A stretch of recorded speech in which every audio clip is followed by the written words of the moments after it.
Ang Okay. implant po nagiging popular na. Nung una po, hirap na hirap kami introduce to kasi the notion or the concept na i-insert sa ilalim ng, yan, kasi the picture, sa ilalim ng kanilang kamay, no? Karamihan sa ating mga kababaihan, ayaw ng injection, kahit lalaki naman, no?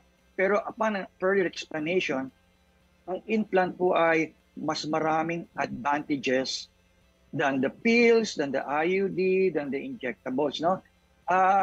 Iisa lang naman pong action nito, no, to control ovulation para mag-ovulate.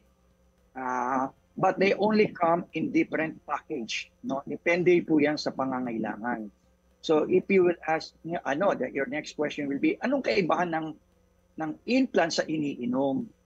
Actually po ang iniinom, alam naman po natin, you have to take that every day until you want to get pregnant. For example, you want to delay pregnancy for 2 or 3 years, you can take the pills, but you have to take this every day. No holidays, no Sundays.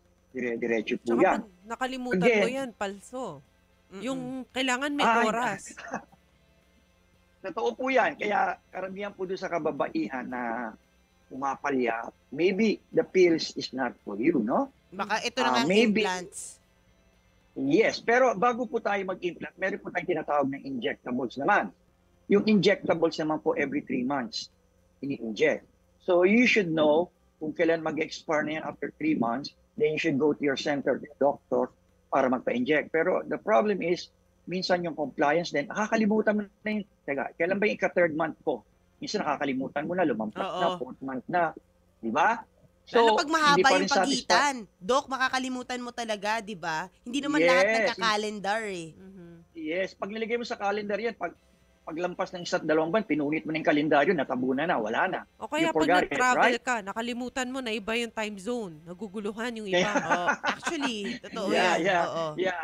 So, ang ano niyan, alam mo, hindi ho kami tumitigil research and hindi ho kami tumitigil. Meron din pumasok na naman yung IUD. Well, yung IUD naman po yung ini-insert sa puwerta ng kababaihan na ito po ay pwedeng tumagal hanggat 1 at 2 taon o hanggat kailang gusto ng babae o ng mag-asawa na wag magbuntis.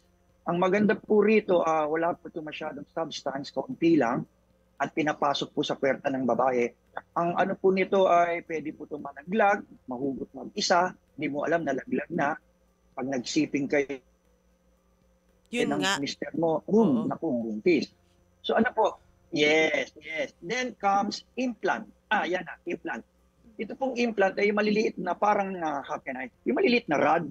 Actually, 2 o 3 po ito na ini-insert po dito sa, yung hindi kita masyado sa kababaihan. Yan po.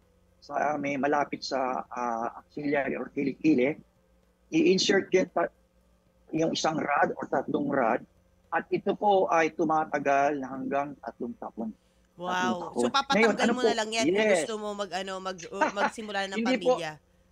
Yes, pero ang warning lang po nito, hindi nyo basta-basta pwede tanggalin kayo sa bahay. Very dangerous. Oo. Kasi kailangan kung sino yung nagkabit, siya rin po magtatanggal.